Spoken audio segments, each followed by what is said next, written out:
everyone, welcome to part 6 and my last part of my in-depth review of the new Dark Eldar Codex. As always, my name is Jay, and today I'm going to be discussing the heavy support, the formations, and just give my final thoughts on the Codex. And today, the heavy support is not a very big section of the Dark Eldar Codex, since, Dark Eldar are known for being the heavy support type, other than Ravagers. Ravagers. If you've played against Dark Eldar in a competitive environment, you've known the meaning of Ravagers with their 3 Dark Lances and Insanity. So today we'll be discussing Ravagers as well as the other heavy support choices. There aren't a lot in this new Codex, but most of them actually got more expensive. I think all of them actually got more expensive. Yes, all the heavy support section got more expensive.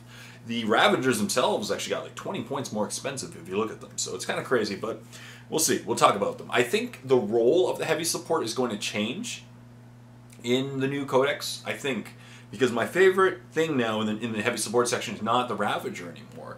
Since you could take 6 jet fighters in your fast attack choice, or 6 squads of Scourges with Dark Lances, I don't know if you necessarily need all that Ravager is. But we'll talk about that. So, and once again, if you guys want to go see a great review of the new, his initial thoughts on the Codex, as well as just some great Dark Eldar battle reports, check out my my homie Scaredcast, Skaredcast, Scaredcast on YouTube.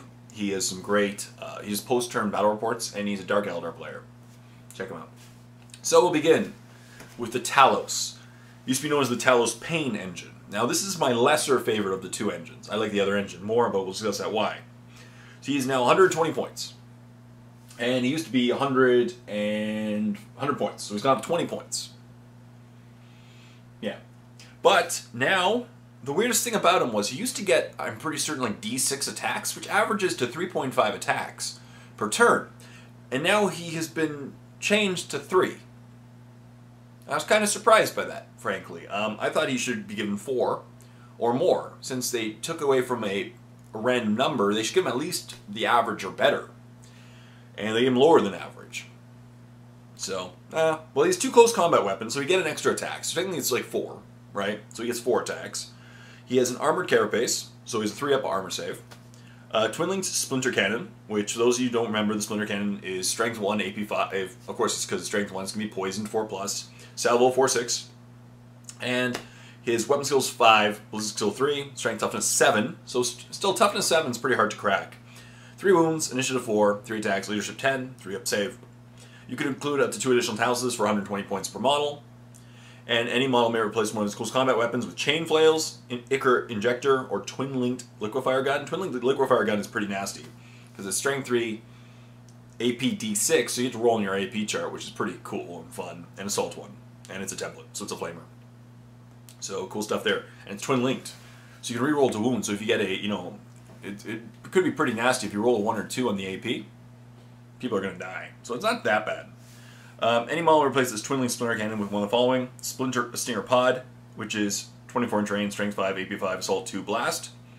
Twin-linked heat lance, which I really do like the heat lances, especially from the Reavers. I don't know about I don't know if they'd be as effective on a Talos because it's not as fast, but still, 18-inch range, strength 6, AP 1, assault 1, lance melta. And then there's the twin-linked haywire blaster, which is 24-inch range, strength 4, AP 4, assault 1, haywire. So, cool stuff there. So, 120 points. I don't think the Talos Pain Engine is going to be the go-to heavy support.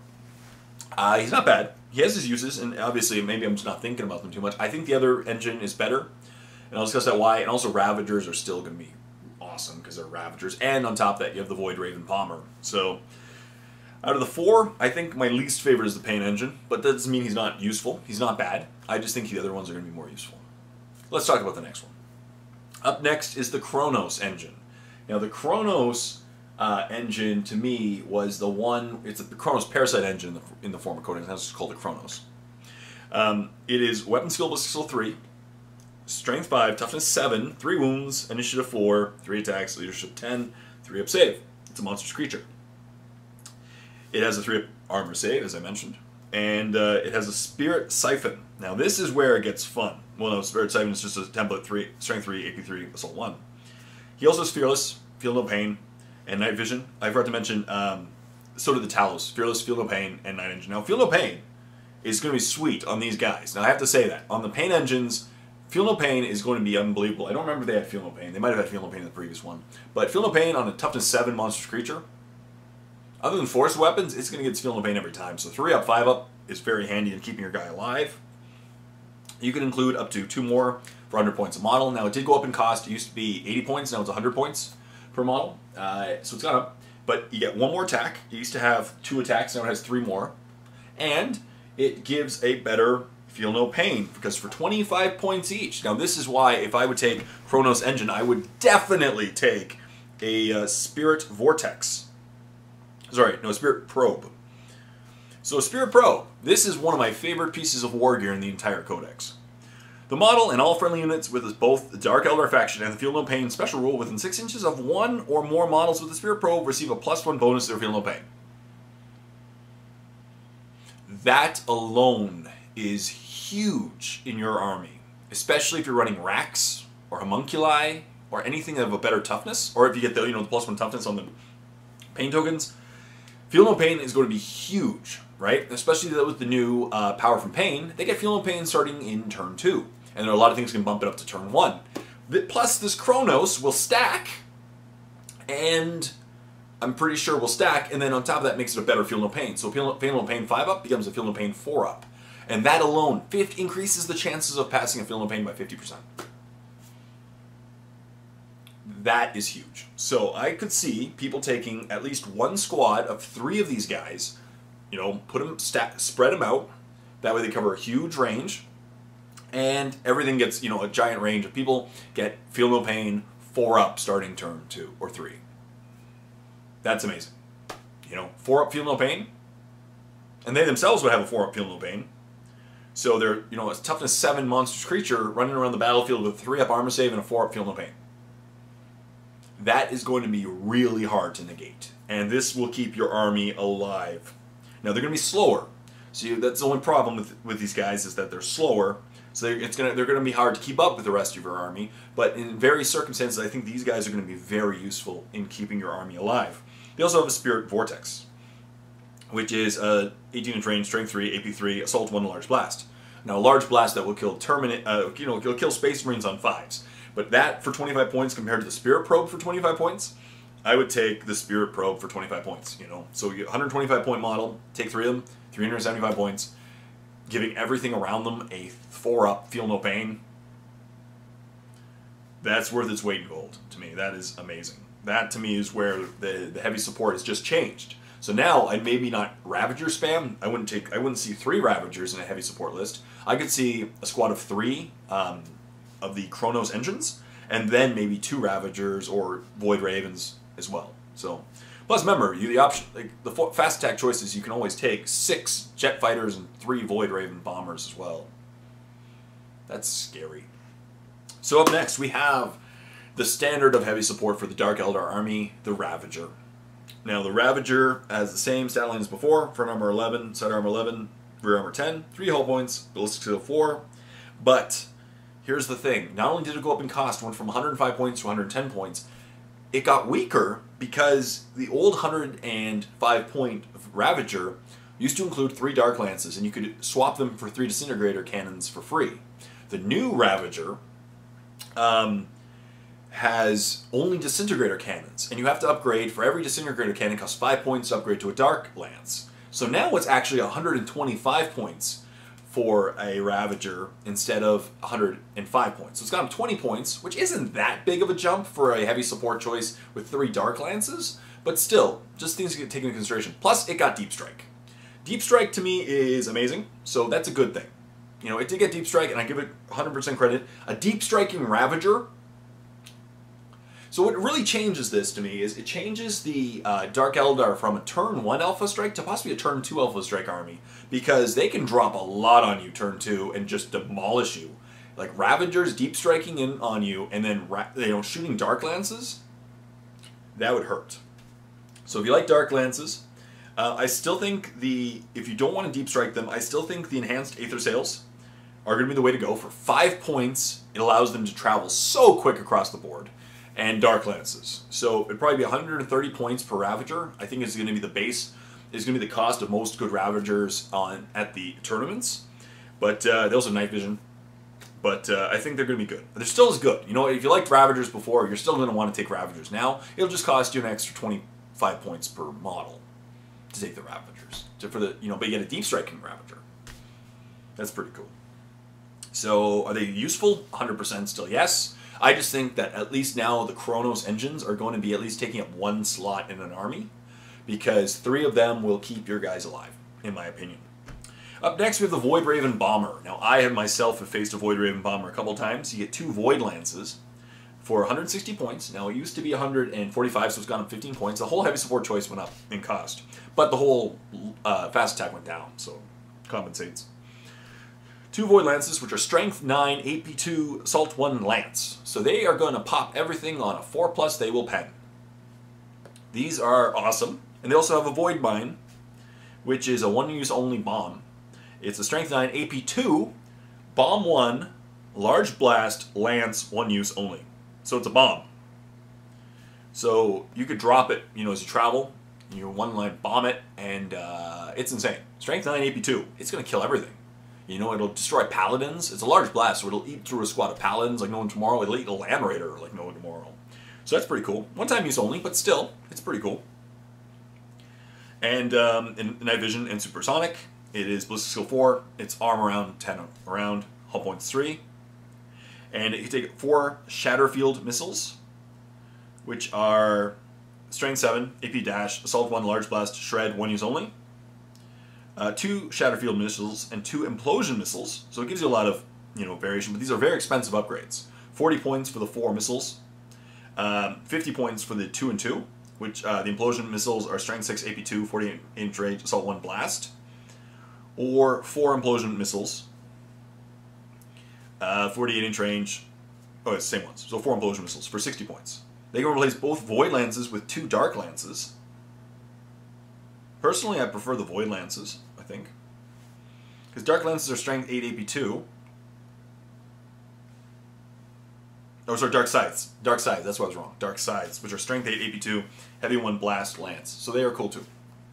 And can take Night Shields for 15 points. And for those who don't remember, Night Shields just give the vehicle stealth. So, cool stuff. Will Void Ravens be on the table in competitive lists in Dark Eldar? I could see so. A whole flyer list will be nasty, nasty, nasty, nasty, nasty, nasty, nasty. So Void Ravens, good. Ravagers, great. The Chronos Pain Engine, to me, seems the most improved, other than the fact that Ravagers got Deep Strike, which is awesome, too. But the Chronos Engine, to me, is going to be the all-star of the game, I think. I really think it is, of the heavy support. The other 2 are great, too. And then there's the Talos Pain Engine. Good, too. Maybe a good high synergy would be good. Talos Pain Engines beside the Chronos. And you got Talos Pain Engines that are toughness 7 with a 4-up to feel no pain. Pretty nasty stuff. The fact that they took away, they get 4 attacks now, but you could have gotten 6 in the old one if you rolled a 6. Not too bad. So my whole impression of the heavy support choices, I like. They're going to be still as competitive as before. I think that they're great. I think the fast attack is really where this codex shines, though. So next, we're going to go over the formations. It's the Kabbalite Raiding Party. Sounds fun. 1 Archon. 1 quarter of the Archon. 1 unit of Incubi. 1 Ravager. 6 units of Kabbalite Warriors. 1 unit of Scourges. 1 unit of Hellions. Restrictions. All units in formation except the Archon must take a Raider or Venom dedicated transport if they have the option to do so, which pretty much is everyone. The Archon may choose whether or not to take a Venom dedicated transport. Special rules. Architect of Agony, which if the Archon in this formation is your Warlord, and he is still alive, all units in this formation with the Power of Pain special rule treat the current turn as being 1 higher than it actually is when determining with special rules, and it stacks. It's cumulative with the Agonizing or Master of Pain special rule. So it stacks even further. So turn 1, you got the 5-up Feel No Pain, and if they're close to the Talos engine, you're going to get a 4-up Feel No Pain starting turn 1. That's insane. So you get Feel No Pain turn 1 if it stacks. That's awesome. Number 2, you get Hunt from the Shadows. During the entire first turn, and during any turn in the night fighting, all troops units get 5-up cover save. That's pretty standard. And Real Space Raider, because that's the standard from their normal detachment special rule. And they can reroll the Warlord trio. So cool stuff. If you really want to take all those guys, it's just a great trait because starting turn 1, they like everyone has Feel No Pain and it would be insane, and so good stuff there. Good formation. So that's it. No Lord of War, unfortunately. I was really surprised. The more I think about it, I'm surprised there was no Lord of War, to be honest. I think there should have been a Lord of War. But, okay, so we've covered the Codex in depth, and here are my final thoughts. I really like this Codex. I feel that if you liked the Dark Eldar before, you're going to like what you have now. Very few things got removed in efficiency. Now, unfortunately, if you were one of those people who scratch build your HQs, you're going to be sad because a lot of the HQs got removed. Obviously, we know why. But as far as that goes, to me, the new Codex, heavy support, great all around. You know, there's some great choices. Fast attack is where this Codex shines, and you can take 6 slots of them. Every option is viable in the new Codex. I really love Reavers. I really love the Jet Fighter. Scourges would be great in hordes of Scourges, 6 squads of them. Great choices. Hellions are even great. They can't be taken as troops, but still, they'd be fun too. You know, everything is great in this new Codex. Beastmasters, great squad of them. Pretty much everything in the fast attack got cheaper. Troops, not really anything changed. You know, other than Power from Pain. Power from Pain was the huge change for this Codex. I feel that now it will provide much more stability in your strategy as a Dark Eldar player, because you know turn 1 is going to happen, turn 2 is going to happen, turn 3 is going to happen. You didn't know before if the squad was actually going to be able to kill another squad. And it also changed the tactica that, as I said, you can actually let a tiny squad go. If you whittle down a squad to 1 member, you don't have to go for them anymore and waste your shots to overkill them. You can focus on a fresh squad because you know that every turn you're going to get that new ability. So that's great. Overall, I think this is a solid Codex. It is by no means as overpowered like Eldar Tau, but I think it's perfectly in line with the 7th edition codices thus far. The only surprise, as I said, was no Lord of War. I thought they were going to get one. I'm a little surprised that they didn't get one. Raiders, deep striking. Venoms, deep striking. Ravagers, deep striking. Huge change. They're going to be amazing. Elites, not a huge lot of change to the Elites. To me, the one shining star in the Elites that I think Mandrakes are going to be the model that people, to me, they look amazing. I love the look of the Mandrakes, and the Mandrakes were one of those models on people's shelves. I think that they're going to be a new objective securer, since they have stealth and shrouded. You put an objective in a ruins and they have a 2-up cover save, they're going to keep alive for a long time and force your opponent to go for them and waste a lot of shots on them. So that's great. I think they're the shining people. Obviously Rax and Grotesques got Feel No Pain. Grotesques already had kind of Feel No Pain because they already had the pain token at the beginning of the game, but Rax got Feel No Pain. Awesome sauce. Incubi, cheaper, you know, and Trueborns got cheaper slightly. As far as HQs go, HQs pretty much all got significantly cheaper other than the Archon, but the Warlord traits are solid. You know, no, 2 of them are solid. I really like, to me, the one where you control your reserve rolls is amazing, and reroll seize the initiative, amazing. And the other one is like +1 weapon skill. I don't know. Most of the HQs already have super high weapon skill, so they all got cheaper. In the end, I think the Codex, as I said, solidly written. I'm really happy for this Codex. I am, because Dark Eldar are an army that don't get a lot of love. And to me, this was one of those make or break moments where if they screwed over the army, it would be screwing over the army even worse. It's like when Adeptus Sororitas got a bad Codex. It made people even less and less wanting to collect Adeptus Sororitas. So Dark Eldar are good. I think they're going to be very competitive. Not maybe top army like Eldar or Tau, but I think they're going to be solid. A really, really solid army. And they have some really nasty combinations in this Codex. I really think they do. And that's it. As I said, my final thoughts. I think it's a solid choice. So leave a comment in the comment section down below what you thought about this Codex. Now that we've gone through all of the sections, maybe I missed something, maybe I'm overlooking something, leave a comment. What you felt, add to the discussion.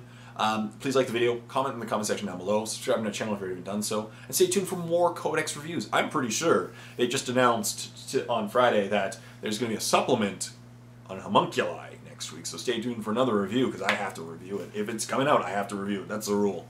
So stay tuned for more reviews. I hope you like this video, hope you like this series, and join the discussion. Check out my friend Scarcast. Until next time, this is Jay saying, happy painting.